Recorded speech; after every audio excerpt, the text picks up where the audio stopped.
Sometimes there's weeks when we just can't handle it. It feels like life is just throwing stuff after stuff at us, and we're like, what the frick is going on? And there are some weeks in which, yes, we indeed get really big challenges thrown our way, but there are some other weeks where maybe it's just one small thing after the other, and we just emotionally feel like it's too much, like we can't handle it. And someone may even come and ask us, what are you feeling? What's going on? Like, what is the problem? Like, let me try to help you.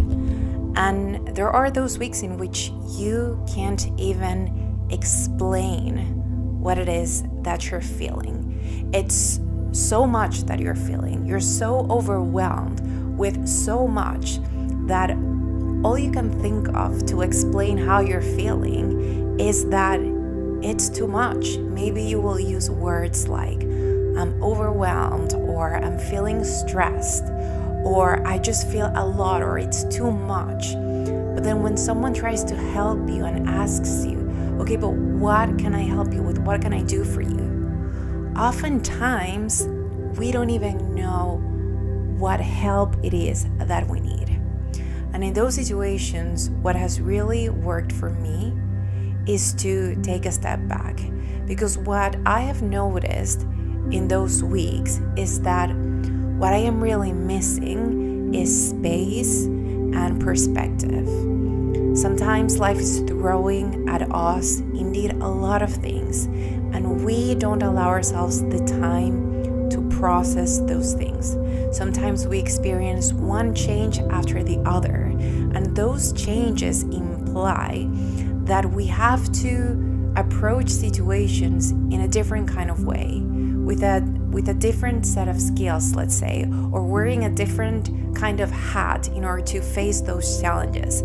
And sometimes we really do need that space and that time to recalibrate and to reset and to talk to ourselves and to kind of walk ourselves into that new situation, into that new scenario that requires us to come up as a different version of ourselves. And we need to give ourselves that space to breathe, that space to process what just happened, that space to talk to ourselves, to be with ourselves and with our feelings and with our emotions. And sometimes we also need that space to actually figure out what is it that we're feeling. And so today I want to focus on the feelings that arise in our body and in our heart, in our head, when we are facing uncertainty, when we are facing uncertain times. Because facing uncertain times is one of the most challenging and confusing situations that we can find ourselves in. When things are uncertain, it means that we don't know exactly what's going to happen, and we often question if we are going to be able to manage. Many times with uncertainty arises self-doubt, low confidence, low self-esteem, because we don't trust in our ability to face those challenges and succeed. With uncertainty comes the falling apart of this idea that I know how this works, I figured it out, I can handle this. But then a new door opens up, a door of challenges that you haven't faced before, a door of perhaps dealing with people that you haven't dealt with before, a door that opens up new circumstances that you don't even know that you're going to like. New questions come up. Do I want to stay here? Do I enjoy this? Am I made for this? Will I be able to succeed in this? How are things gonna work now? Is all of my previous work going to, fall apart and not mean anything? Or is all of that going to add up to, something better now? with uncertainty come questions like, what's going to happen to me? What's going to happen now? What's going to happen to my friends? What's going to happen to my family? What's going to happen to the effort that I was putting in? What's going to happen now? Is it going to be better or is it going to be worse? And this is the part of uncertainty that kills us. And it's that belief or that worry that things are going to be worse, that it was better before and now things are going to be worse. So my invitation for you today is to take a step back for a second and take a breather and allow yourself to ask yourself if things will necessarily be worse, or if that is just kind of a self-sabotaging thought that is coming in autopilot and kind of coloring all of your thought process and poisoning all of your ideas, because underneath it all there's this idea that it's going to be worse. And obviously with the idea that it's going to be worse comes fear and comes worry and comes self-doubt and comes low self-esteem and lack of confidence and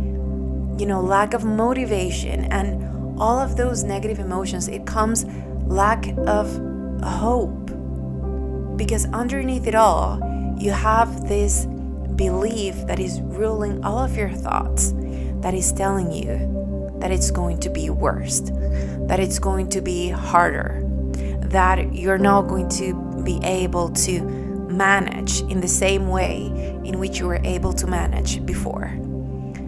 And then the question that we need to be asking ourselves is that true? Or could this be the beginning of something beautiful, of something different? Does it have to be hard? Or can it just be different? Do you have to try to fool everyone and try to show them that you can do this? Or perhaps, can't you just be yourself? Isn't yourself good enough? What if at the core, what is making this so hard is that you have a belief that you're not good enough, and now you have to try even harder to fool people into believing that you are good enough when you don't believe that yourself. But what if you are good enough? What if you are good enough? What if you were good enough already and you are good enough now and you are good enough to try? What if your best is enough? What if it's okay to be human? What if you can trust your ability to learn in the process? What if embracing every day with a joyous attitude to learn is all that you need? What if you don't have to give 125% to prove that you are enough? What if you don't have to burn yourself out to prove that you are enough? What if it's actually the complete opposite? What if I tell you that in giving 125% to prove that you're good enough, you are going to burn yourself out and you are not going to be good enough? Because the world needs you rested. The world needs you calm.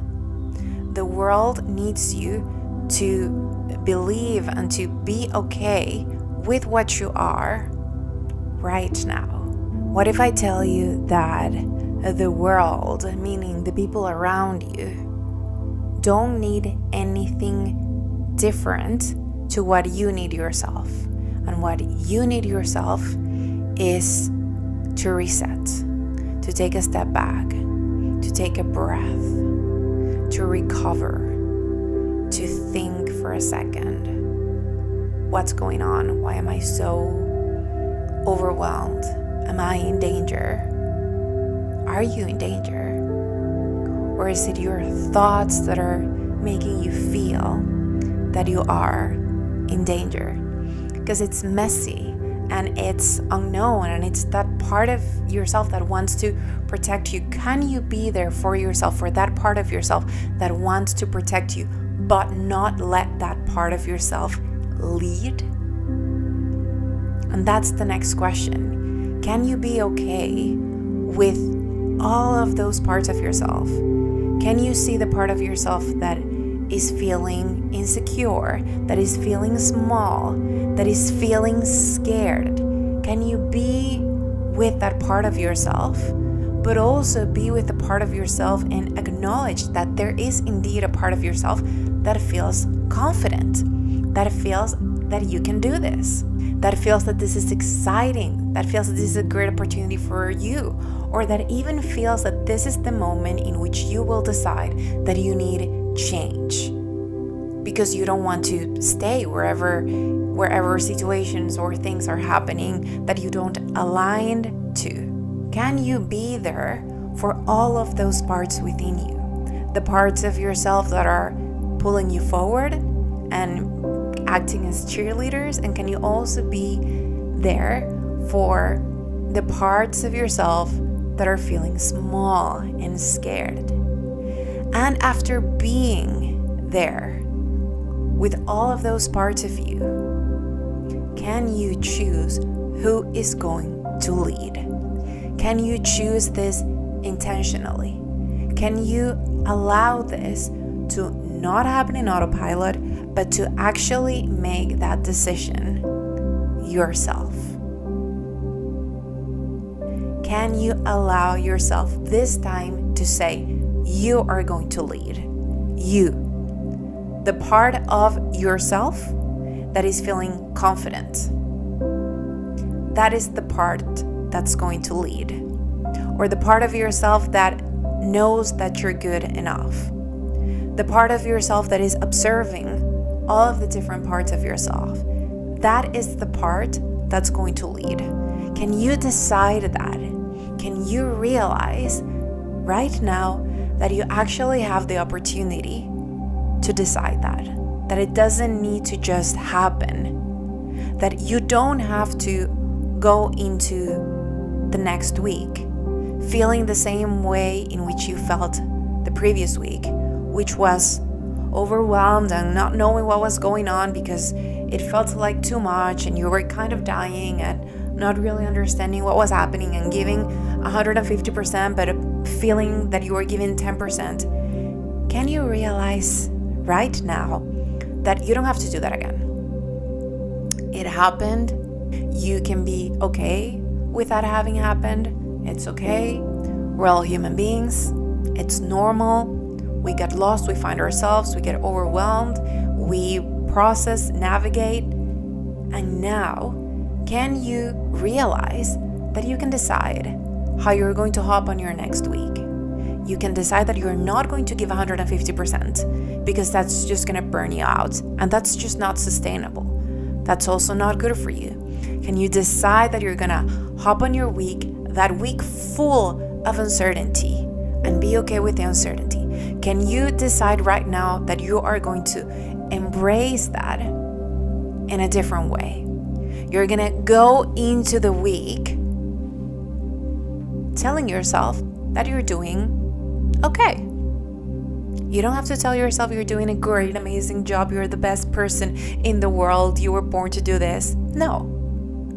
Maybe you don't know how to do it. Maybe you're figuring it out. But can you be kind to yourself in that journey? Can you choose the part of you that is kind towards yourself to lead the week? And that is where the power of intention lies, in choosing what is the part of yourself that's going to lead. What does that part of yourself say? How does that part of yourself speak to you? You don't have to cancel all of the other parts. You can be with them. You need to be with them. They are part of you. You don't have to deny them. You don't have to deny that you're scared. You don't have to deny that it feels big. You don't have to deny that it feels overwhelming. All you have to do is choose a leader for the week. What part of you is going to lead the week? Maybe we're gonna have a better week if we allow the part of ourselves that is kind to ourselves and understanding toward ourselves. Maybe if we choose that part of ourselves to lead, we will have a better week. We will be able to face uncertainty in a better way. We will be kinder to ourselves when we feel all of those emotions, simply by letting the right part of ourselves lead.